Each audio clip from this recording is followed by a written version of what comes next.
그 이재석 박사님 그 질문 중에 이제 재판소원 말씀하셨는데 지금 온 국민이 착각하고 있는 사실이 있습니다. 이 우리나라가 삼심제 헌법에 삼심제 1심, 2심 그러니까 지방법원, 고등법원, 대법원 이렇게 삼세판 세 번 재판받을 수 있는 권리가 있다. 이렇게 그래서 헌법상 삼심제가 보장되고 있다. 이렇게 예, 오해하고 있는데 실질은 그렇지 않습니다. 이건 이제 변호사들 또 대한변호사협회도 주장을 하고 있는데 대법원 재판받을 권리가 침해되고 있습니다. 그 실무가 대법원 재판 실무가 그 거의 심리 불속행 기각이라고 대법원에 올라오는 사건의 거의 네. 90% 이상 전부 그냥 본안 테이블에 올라오지도 않고 본안 심리하지도 않고 그냥 재판 연구관에 의해서 대법관도 아니에요. 근데 대법관에 의해서 재판받을 권리가 헌법상 보장되고 있는데 전혀 그렇지 않습니다. 네. 헌법과 헌법에 유연적으로 지금 사법 시스템이 운영되고 있는 거예요.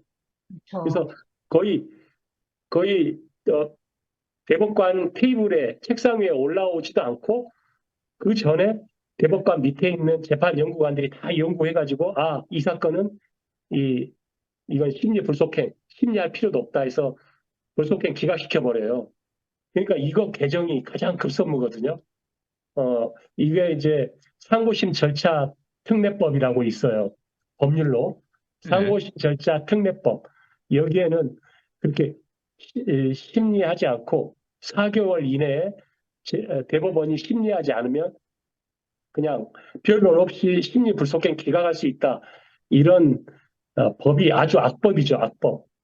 이 악법을 개정해야 되는데 지금 이걸 못 들은 채 하고 있고 정치권 또 대법원 그렇게 하고 있고 또 하나 고칠 게 또 실질적으로 삼심제를 침해하고 있는 게 그 내가 억울해서 정말 변호사 선임해서 대법원에 상고를 했는데 그 상고 이유서를 대법원에 상고장 접수한 날로부터 20일 이내에 그 이유서를 써야 돼요, 변호사가.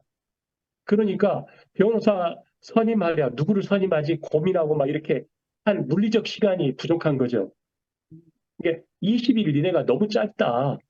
상고 이유서를 뭐 최소한 한 3개월 이렇게 줘야지 그 사이에 돈도 마련해야지 그 비싼 대법원은 뭐 1,000만 원 뭐 이렇게 이상 될 수도 있고 그런데 500만 원도 큰 돈인데 그 돈 마련해야 되지. 이거 대법원에 할까 말까 고민하지. 돈 마련하지. 변호사 알아봐야 되지.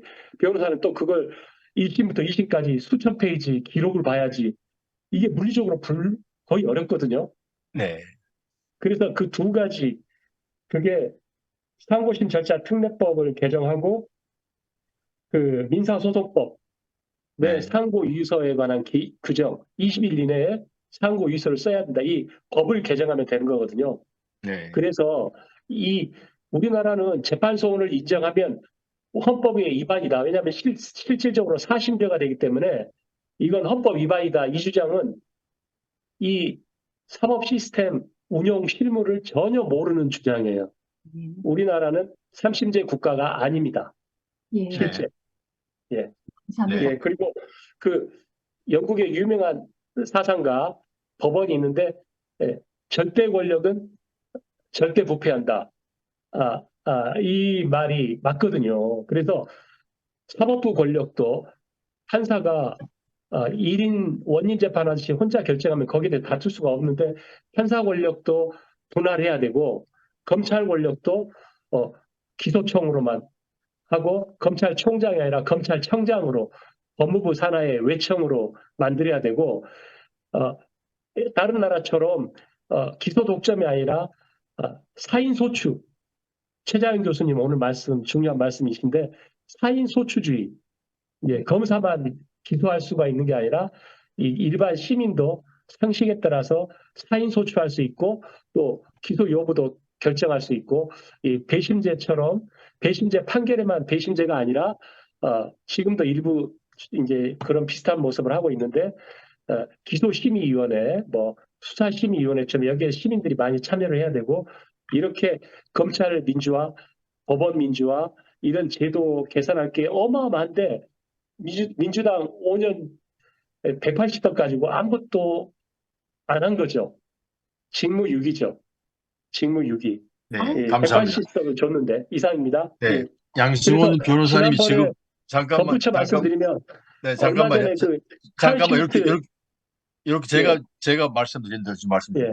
지금 중요한 말씀을 많이 하신 것 같아가지고, 시간을 좀 빨리 쓰시려고 그냥 막 이야기하셨는데, 지금 말씀하신 걸 다시 한번 정리 좀 해주세요. 몇 가지입니까, 지금? 몇 가지 이야기하셨거든요. 뭐, 몇 가지 말씀하셨기 때문에, 지금, 어, 개정해야 할 몇 가지라고 말씀하시고 한번 다시 한번 말씀해 주세요. 천천히. 제목만 말씀드리면 첫 번째 상고심 절차 몇 가지 특례법 정도 됩니까? 몇 가지죠? 이게 뭐한뭐세 가지 세 가지네. 첫째로, 예, 일단 세 가지로 하면은 첫 번째가 상고심 절차 특례법 개정, 네.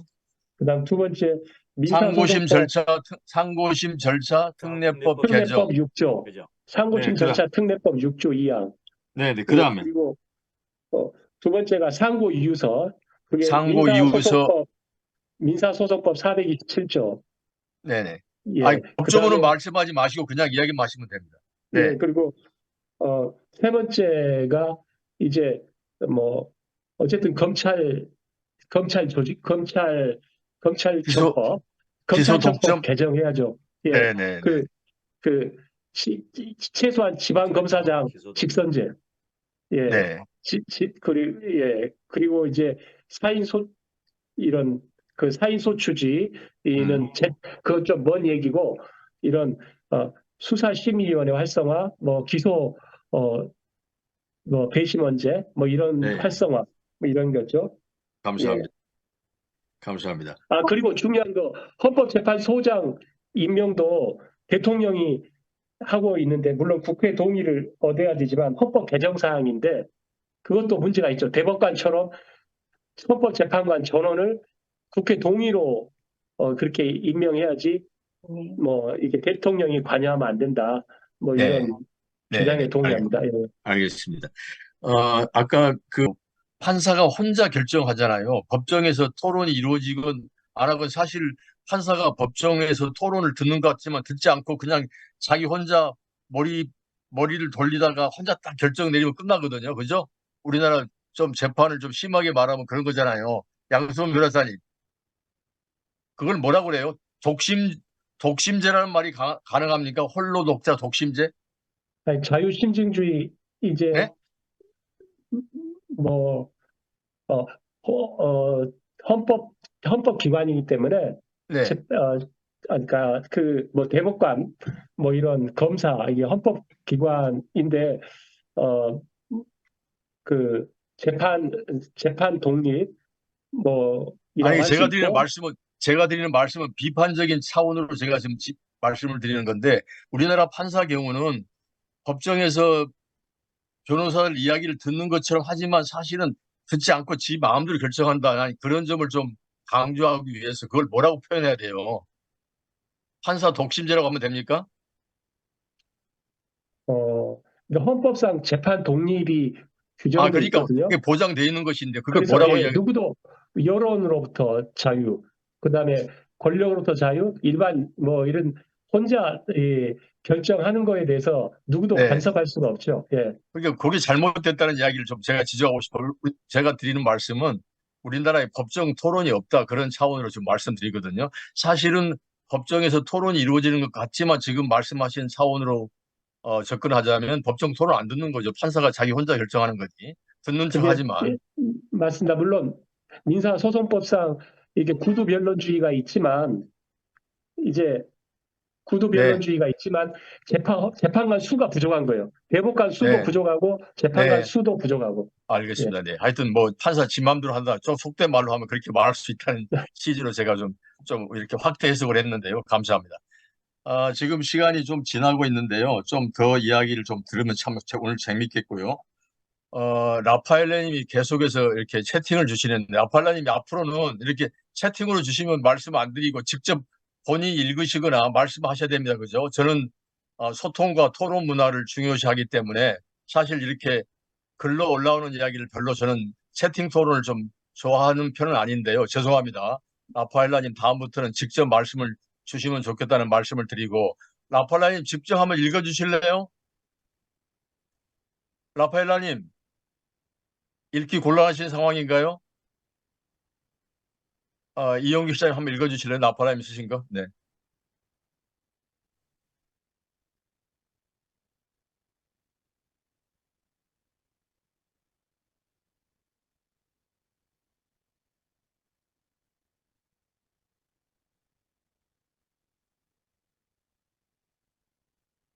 아까 그걸 읽었던 것 같고요. 네네. 9시 5분에 올라오는 거예요. 9시 5분. 피민 배심원제 가지고 9시 28분에 올라온 거 읽으시면 됩니다. 9시 네. 28분인가요? 예, 예. 네네. 아홉-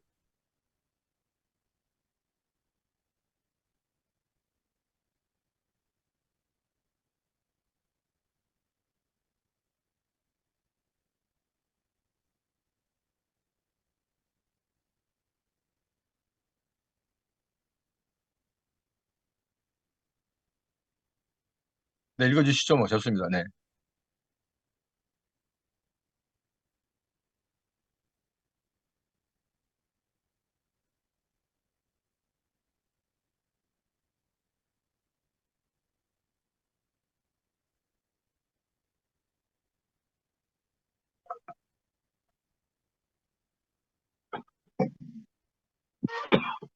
또 읽어주시죠.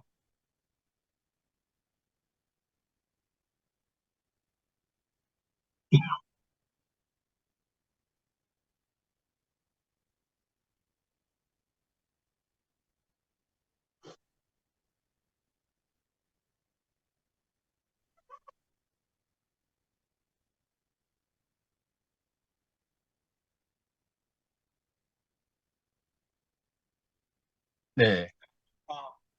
네네. 네. 예. 예. 좋습니다. 이게 정말 좋은 질문들 많이 주시는데 감사하다는 말씀을 드리고요. 지금 라파엘라님이 강민창 목사님이 말씀하신 공공성 거부원수 차원에서 뭘 할 수 있을까? 이 문제를 가지고 지금 최 교수님하고 좀 제가 이야기를 많이 하고 있는 중이고요. 최 교수님, 그리고 제가 양승원 변호사님과 이야기를 좀 많이 하고 있는 중이고 또 한 분은 한국행정연구원 원장을 하셨던 분하고 통화를 했어요. 그래서 이런 문제를 가지고 공공성 거부원수 차원에서 법제사법위원회 같은 걸 하나 만들어 가지고 지금 헌법 문제나 그다음에 검찰 문제, 법원의 문제 등을 좀 시민들에게 알리는 그런 차원의 일을 하면 좋겠다. 그래서 공공성 거버넌스 법제사법위원회를 한번 좀 생각하고 있다는 말씀을 좀 중간에 드리면서 자, 제가 이렇게 좀 진행을 할게요. 말씀을 주실 분들이 좀 더 계실 텐데 우선 우리 박정인 군하고 우리 이범양 질문을 조금 제가 좀 듣고 싶거든요. 좀 죄송한데 요청해도 괜찮을까요? 박정인 군 한마디 지금 박정인 군은 참고로 태제대학교 1학년 학생입니다. 네. 한마디 할 수 있어요? 네. 네, 오늘 내용이 상당히 복잡하고 또 오고 가는 질문들이 어려워서 제가 질문을 떠올리기는 어려웠는데요. 강의 중에 개인적으로 궁금했던 것은 듣다 보니까 우리가 이제 공교육 과정상으로 교과서에서 배우는 내용들과 오늘 같은 강의에서 들을 수 있는 내용들의 차이가 조금 있다는 느낌을 받았습니다. 이를테면은 조금 더 현실적이고 조금 더 비판적이고 이러한 내용들을 접할 수 있다는 생각이 들었는데요. 그런 맥락에서 우리나라의 청소년 분들께서 역사 교과서에서 소개하는 내용을 넘어서 이제 역사를 보다 있는 그대로 파악하기 위해 어떠한 노력을 할 수 있을지, 그리고 그런 학생 개인 차원이 아니라 교과서에서 국가에서는 어떻게 더 역사를 현실적으로 있는 그대로 파악하는 데 도움을 줄 수 있을지, 이게 개인적으로 궁금했습니다. 네, 고맙습니다. 네, 감사합니다. 우리 박정인 군이셨고요. 그다음 이범양 한마디 좀 부탁드려도 될까요? 일단 저도 이 부장 강의 자기소개 내용 좀 할 수 있을까요? 죄송합니다. 네네. 저는 연세대학교 경제학부 2학년 재학 중인 이봄이라고 합니다. 네, 네, 작년에 감사합니다. 입학을 했고, 네, 공부를 네, 계속하고 있는 입장입니다. 네, 오늘 강의가 좀 수준이 높아가지고 저도 소화를 하려면 좀 시간이 더 필요할 것 같다는 생각이 드는데, 기존에는 헌재 재판관이 아무래도 대통령과 대법원장 또 국회의 선출에 의해서 또 3인 3인 3인 선출에 의해서 선출되고 또 대통령에 대해 임명되긴 하지만 그렇게 분립이 되어 있기 때문에 괜찮다는 입장이었는데 교수님의 이야기를 듣다 보니까 헌재 재판관의 정치화 이런 거를 좀 관심 있게 지켜봐야겠다는 생각이 들었습니다. 질문을 따로 드릴 내용은 없을 것 같고 네, 앞으로도 잘 듣고 네 새로 저도 생각해보고 질문 생각해보도록 하겠습니다. 네. 감사합니다. 우리 박정인 군과 이 부장에게 격려의 박수 한번 주실래요? 감사합니다. 네, 잘 들었습니다. 감사합니다. 네. 자, 또 다른 분 누가 좀 말씀을 좀 주실까요? 아, 지금 누구? 네네네. 김태평님, 네, 말씀하십시오. 네, 김태평님, 네.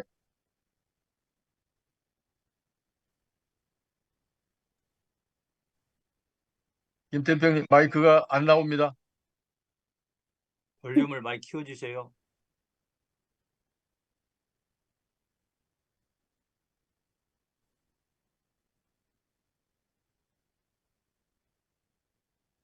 오디오 연결이 좀 시간이 걸린다고 생각하고요. 다른 분 혹시 질문 있으신가요? 없으시면 오디오 연결될 때까지 제가 어, 다른 차원의 이야기를 잠깐 할게요. 우리 여기 박정인 군과 이봄 양이 듣고 있기 때문에 우리나라의 헌법재판소장인데요. 헌법재판소장이죠, 그죠? 헌재 소장. 헌법재판소장이 우리나라 대한민국 서열에서 몇 위쯤 될까요? 대한민국 국가 의전 서열에서 헌법재판소장이 몇 번째쯤 된다고 생각하시나요? 네 번째 어, 정도 생각할 네? 네 번째, 네 번째. 네, 우리 박효한 선생님 알고 계시네요, 그죠? 네, 대한민국 의전 서열 첫 번째가 누구죠? 대통령이고요. 네, 크게 박효한 선생님 마이크를 좀 가까이 대고 말씀하시면 좋겠는데. 대통령이요. 네, 대한민국 의전 서열 대통령이고 1번이 대통령이고 2번이 누구예요? 국회의장. 네, 2번이 국회의장입니다. 네, 3번이 누구예요? 3번이 거기 대법원장.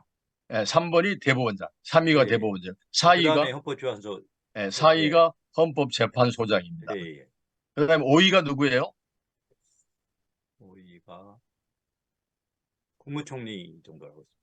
5위가 국무총리와 선거관리위원장인데요. 그래서 네, 네, 네. 5위, 국무총리를 5위로 간주하면 6위가 선거관리위원장이 되죠. 그러니까 제가 네. 여기서 이 말을 꺼낸 이유는 뭐냐면 대한민국이 이게 법관이 지나치게 대우를 받고 있다고 하는 그런 차원으로 좀 말씀드리는데 대법원장도 헌법재판소장도 선거관리위원장도 대한민국 서열 1, 2, 3, 4, 5, 6, 7을 결정하는 데까지 세 사람이 들어가 있어요.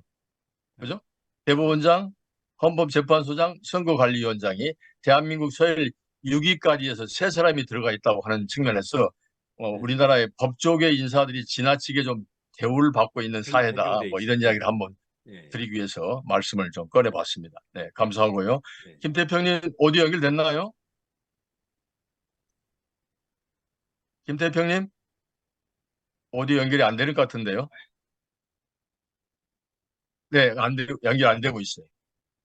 네, 소리가 안 나고 있죠. 김태평님은 저기 죄송한데 채팅으로 질문을 주셔야 할 것 같습니다. 김태평님 마이크 연결이 안 되고 있기 때문에 채팅으로 질문을 주셔야 할 것 같고요. 중간에 다른 분들 질문 좀 하시라고 손을 들기를 제가 기다리면서 공화국을 제가 한번 정리해서 말씀드릴게요. 지금은 육공화국인데요. 육공화국이란 말이 뭐냐면 1987년 6월 항쟁 6.29 선언 이후부터 현재까지를 육공화국이라고 합니다. 1공화국은 아시는 대로 정부 수립 이후 4.19 혁명 때까지, 2공화국은 4.19 혁명 이후 대통령 윤보선 체제, 이 윤보선 대통령 체제는 61년 5.16으로 무너졌고요. 그래서 3공화국은 5.16 군사 쿠데타라고 합니까? 지금 뭐라고 하죠? 군사혁명이라고 하나요? 군사혁명. 예. 뭐라고 그래요? 정확한 표현이 뭐예요? 군사혁명으로 양승원 변호사님, 5.16 군사 쿠데타예요? 군사혁명이에요? 군사 쿠데타로 알고 군사 있습니다. 쿠데타가 죠 상공은 61년 5.16 군사 쿠데타부터가 이제 상공이 되는 거고요. 그 다음에 사공화국은 72년 10월 유신헌법 이후가 사공화국이고요. 그 사공화국이 이제 11.6으로 김제구의 총탄에 의해서 박정희가 무너짐으로 사공화국이 끝났고, 그래서 이제 5공화국이 등장하죠. 5공화국 때는 이제 전두환이가 대통령을 2번 합니다. 여러분, 대통령을 전두환은 2번 한 거 알고 계신가요? 예. 알고 계세요? 모르세요? 최규하 자녀 임기 기간을 최규하가 대통령을 한 번 예. 하고 전두환은 대통령을 2번 합니다. 예. 대통령 2번 해요. 전두환은. 네, 전두환 대통령 2번 하는 겁니다. 2번 해서 88년에 2월 달에 끝내죠. 1년에 하는 예. 거겠지. 그렇게 해서 이제 지금 현재는 육공화국 상태라는 말씀을 좀 드립니다. 그죠? 아무튼 전두환은 대통령 2번 했다. 이걸 확실한 이야기고요. 예. 넘기겠습니다. 전두환 대통령 2번 한 이야기까지는 제가 또 다음에 기회가 되면 한번 또 여기에 얽힌 사연을 또 한번 이야기할 수 있는 기회가 있겠고요. 자, 다른 질문을 좀 주시면 고맙겠는데요. 질문 좀 있으실까요? 최수동 본부장님 질문 있으신 건가요? 음소거 해제하시는. 질문이 없으시면 제가 산토시 란전 교수님께 한번 요청을 드려볼까요? 산토시 란전 교수님. 산토시 교수님? 연결이 안 됩니까? 좋습니다. 오늘 이미영 선생님 처음 들어오신 것 같은데 맞나요? 이미영 선생님 자기소개 좀 부탁드립니다. 음소거 해제하시고요. 네네. 네. 안녕하세요. 저희 네. 지난주에서 2번째고요. 네네. 저는